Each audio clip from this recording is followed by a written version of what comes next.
saudara, pernyataannya viral yang menyebut ijazah Presiden ke-7 Jokowi palsu. Mantan Rektor UGM Sofyan Effendi menarik ucapannya dan meminta maaf. Ditemui di rumahnya di kawasan Depok Sleman, Sofyan Effendi menarik ucapannya tersebut. Sofyan menjelaskan jika dirinya tidak mengetahui perbincangannya dengan Rismond dan sejumlah alumni UGM disiarkan langsung ke publik. Pasca videonya viral, Sofyan mengaku akan dilaporkan ke Barreskrim Polri oleh Jokowi Lovers.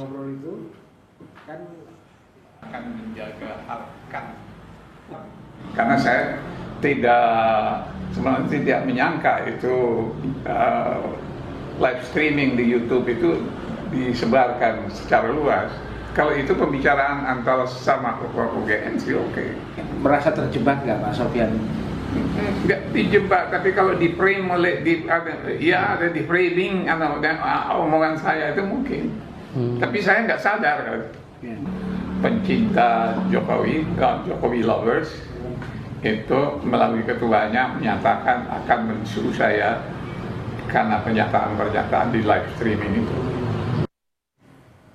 Sebelumnya dalam video yang disebarkan Rismond Syanipa dan Roy Suryo, Sofyan bercerita bahwa skripsi Jokowi tidak pernah diujikan karena IPK-nya tidak sampai 2,0.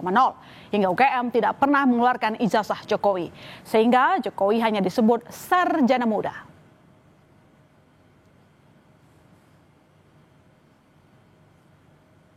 Dalam surat tertanggal 17 Juli 2025, Sofyan menegaskan pernyataan Rektor UGM Ova Emilia pada 11 Oktober 2022 tentang ijazah Jokowi sudah sesuai dengan bukti-bukti yang tersedia di universitas.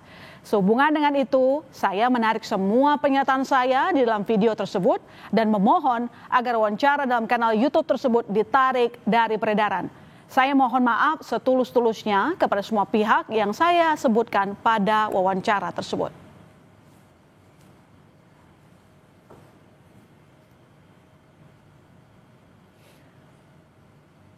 Sementara itu, Universitas Gadjah Mada buka suara soal pernyataan mantan Rektor UGM Sofyan Effendi terkait keaslian ijazah Jokowi.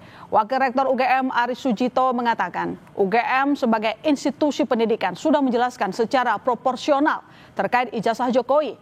UGM memastikan Jokowi adalah alumnus Fakultas Kehutanan yang telah melaksanakan seluruh proses studi sejak 1980 hingga lulus tanggal 5 November 1985. Meski menghargai pendapat yang disampaikan mantan rektornya, UGM minta pihaknya tidak diseret ke ranah politik.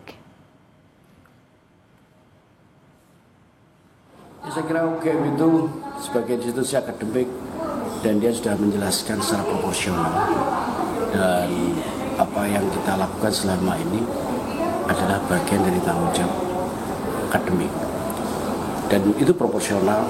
Dan kalaupun tiba-tiba Pak Sofyan buat podcast dan sebagainya dan kemudian minta maaf dan seterusnya, yaitu bagian dari juga tanggung jawab beliau gitu. Karena yang jelas jangan seret juga UGM pada urusan politik soal blocking politik.